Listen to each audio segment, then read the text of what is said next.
Guys start करते हैं chapter 4 legislative framework of corporate governance in India. ठीक है, इसके अंदर हम क्या क्या डिस्कस करेंगे।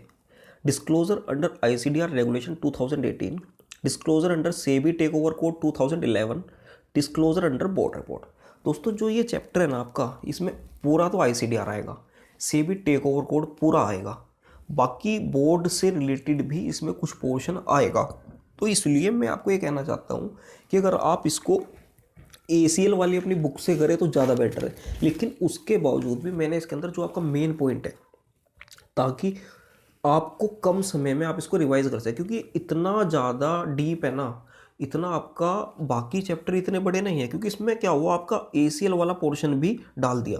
तो इससे बेटर ये है कि मैंने इसके अंदर जो जो आप मुझे इंपॉर्टेंट लगा अपनी नज़र में, वो मैंने यहाँ पर एज ए नोट्स यहाँ पर बना दिया। ठीक है दोस्तों, ये नोट्स अगर आपको चाहिए मैं आपको लिंक डिस्क्रिप्शन में दूंगा, हमारे व्हाट्सएप ग्रुप पर आप उससे ज्वाइन हो जाइए, मैं आपको वहाँ पर ये नोट्स दे दूंगा।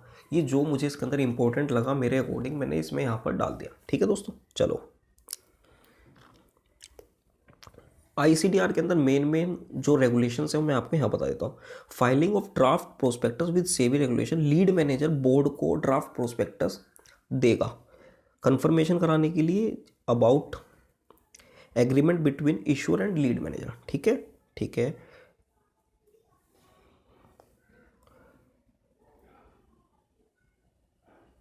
Due diligence certificate in form A या फिर form B.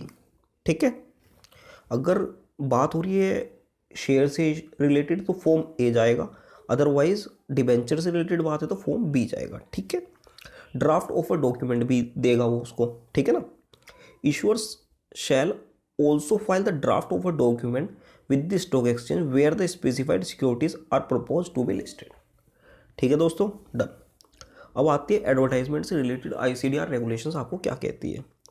Pre issue advertisement, एक होता है पोस्ट इशू एडवर्टाइजमेंट, यानी कि आपका आईपीओ आया नहीं उससे पहले आपको एडवर्टाइज करना है। ड्यूरिंग आईपीओ, जिस टाइम पे आपका आईपीओ चल रहा होता है ना, उस टाइम आप कोई एडवर्टाइज नहीं कर सकते, लेकिन उससे पहले आप कर सकते हो और उसके बाद भी कर सकते हो। ठीक है, उससे पहले आप क्या कर सकते हो, after registration of red herring prospectus और prospectus with ROC. Red herring आपको पता है बुक बिल्डिंग वाले केस में होता है। ठीक है,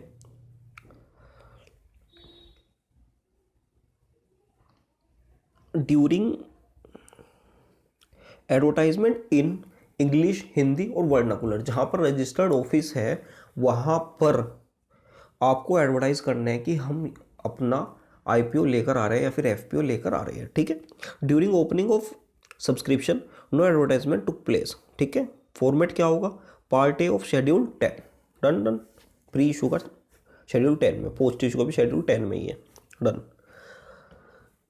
उसके बाद में जब आपका आईपीओ कंप्लीट हो जाएगा या फिर एफपीओ कंप्लीट हो जाएगा, lead manager ensure advertisement with in 10 days in English, Hindi और वर्नाकुलर लैंग्वेज न्यूज़पेपर, जहाँ पर रजिस्टर्ड ऑफिस है कंपनी का वहाँ पर। ठीक है दोस्तों, इससे रिलेटेड यही इंपॉर्टेंट है आपके लिए।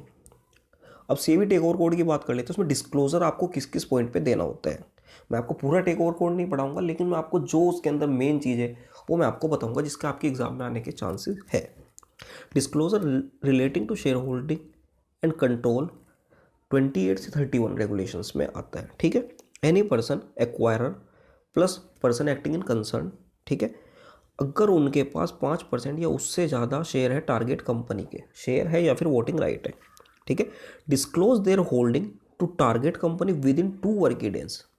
तो अपनी जो भी होल्डिंग है 5% से उससे ज़्यादा उन्होंने ले रखा है, तो उसको 2 दिन के अंदर वो टारगेट कंपनी को बताएंगे। ठीक है, अगर उसमें भी प्लस माइनस होता है 2%, intimate to stock exchange and target company. Done done.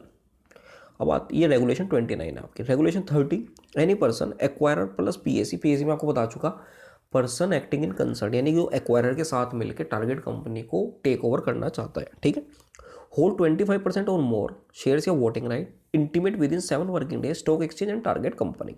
Done done. अब एनुअल फाइलिंग से रिलेटेड आपका क्या डिस्क्लोजर है। Annual filing every year to ROC, date of AGM से विद इन 30 days आपको AOC 4 ई फॉर्म है बैलेंस शीट एंड पीएनएल, ये आपको सबमिट करना होगा आरओसी को। ठीक है।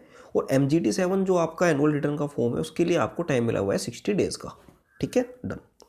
Following classes of companies AOC4 in XBRL form, वो XBRL फॉर्म में आपको AOC4 सबमिट करेंगे तो लिस्टेड हो, paid up share capital 5 crore या उससे ज़्यादा हो, टर्नओवर 100 करोड़ या उससे ज़्यादा हो, ठीक है। Any other company required financial statement according with companies Indian accounting standard rules 2015, यानी कि XBRL में किस किस को सबमिट करना है, एक तो लिस्टेड हो, या फिर जिसकी paid up share capital 5 crore या उससे ज़्यादा हो, टर्नओवर 100 करोड़ या उससे ज़्यादा हो, या फिर कोई भी कंपनी जो इंडियन अकाउंटिंग स्टैंडर्ड रूल्स 2015 के अकॉर्डिंग काम करती है, उस सबको भी XBRL में अपने फॉर्म सबमिट करने की रिक्वायरमेंट है। इस वाले चैप्टर वैसे तो बहुत बड़ा है, लेकिन यही इसका इंपॉर्टेंट मेरे को लगा कि जो आपको रिटेन करने में आसान हो, क्योंकि ज़्यादा पढ़ लिया ना वो रिटेन नहीं होगा, फिर आपको ये लगेगा यार ये एथिक्स बहुत ज़्यादा हार्ड है। क्योंकि ऐसा है ना, अगर आप थोड़ा बहुत मार्जिन लेके भी चलोगे ना तो उसमें बुराई कुछ नहीं है। मान के चलो आपने 100 पेज पढ़े, आना कितने उसमें से 8 नंबर का, इससे बड़े आप 4 पेज पढ़ो, 4 ही नंबर का किया, 4 का छोड़ दिया, बात खत्म। तो इसलिए इतना रिस्क मत लो कि ज़्यादा के चक्कर में थोड़ा भी ना हो भाई, ठीक है दोस्तों। ये चैप्टर आपका कंप्लीट है।